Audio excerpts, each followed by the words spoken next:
So here we have the Renault Kadjar on a 66 plate. I'm going to start off by showing you around the outside of the car, and then we'll hop in and run through some controls on the inside.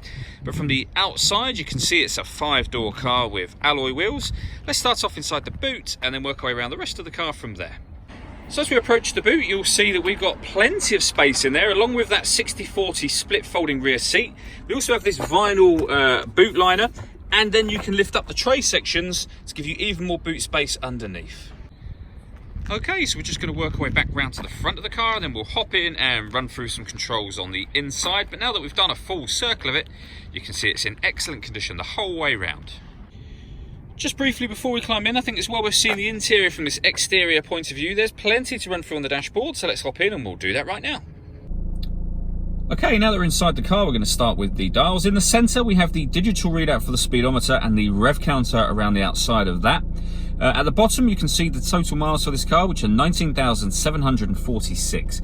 To the left-hand side of the rev counter, just where this P is highlighted, and we've got an R, N and D, that shows park, reverse, neutral and drive for the gearbox. And then on the right-hand side, we have the fuel gauge. If we back out to the steering wheel, we have cruise control, stereo controls, and also the ability to answer and end phone calls, and we have voice activation for the phone as well. So you can hit that button, ask it to dial anyone in your contacts list, and it will do that for you without you having to take your phone from your bag or pocket. That is, of course, once you paired the phone up, and that is done on the touchscreen over in the center. This car also has satellite navigation. There's a full video showing how this works on both our website and our Facebook page, which are well worth checking out. When it comes to music in this car, there's plenty of ways to listen to that. So you'll see, first of all, with regards to the radio, we have FM, AM and digital radio, so DAB. If you want to listen to your own music, you can do. There's a few ways of doing that. You can plug in an auxiliary device, USB device as well. You can also stream your music wirelessly via Bluetooth audio. And the main volume for the stereo is just over there. Beneath that, we have dual zone climate control, so you can adjust the passenger and driver temperatures independently. The fan speed up and down from here. You can determine where you'd like the air to be distributed.